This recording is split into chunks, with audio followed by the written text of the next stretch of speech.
Hello people! Dahil po may mga ubo at sipon ng mga alaga kong pusa, igagawa po natin sila ng gamot. Kalabo at kalamansi. Didikdikin po natin to, tapos papatakan natin ng kalamansi at papainom natin sa kanila. Okay. So, lalagay po natin siya sa plastic para yung katas po niya ay hindi po masayang. Tapos didikdikin na lang po natin ng bote.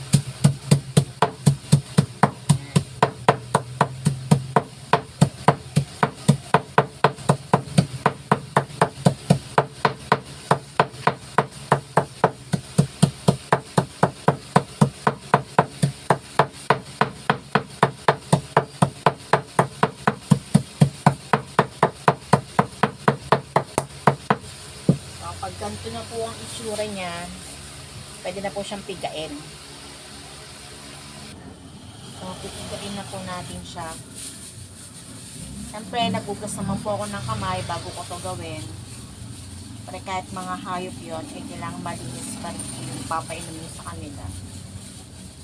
So, pigain lang natin siya. Using our clean hand. Hindi naman po kasi kailangang madaming-madami kasi salang na gusto yung papainumin natin. Yan. Dapat nga po to may kasamang malunggay, kaso wala pa akong makitang malunggay dito sa amin eh. Yan.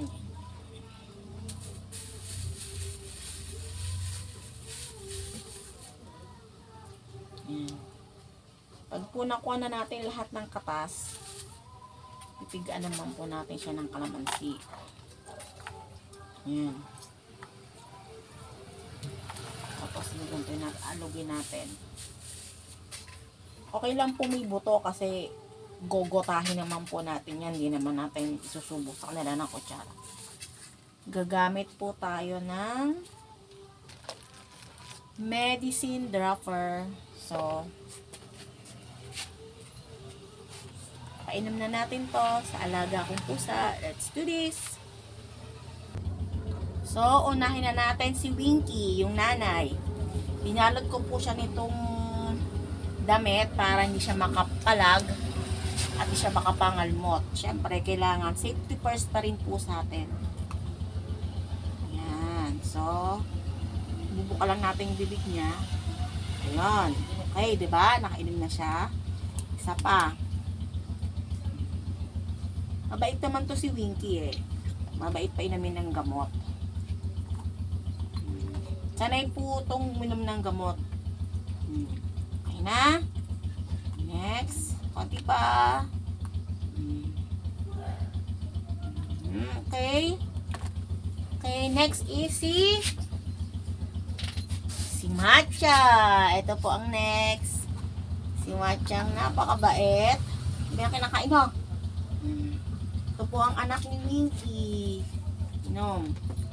Ito po, madali lang pong painumin si Winky, si Matcha ng gamot. Kasi, bukod sa maliit pa siya at sanay na rin po siyang uminom. One. Sana lang.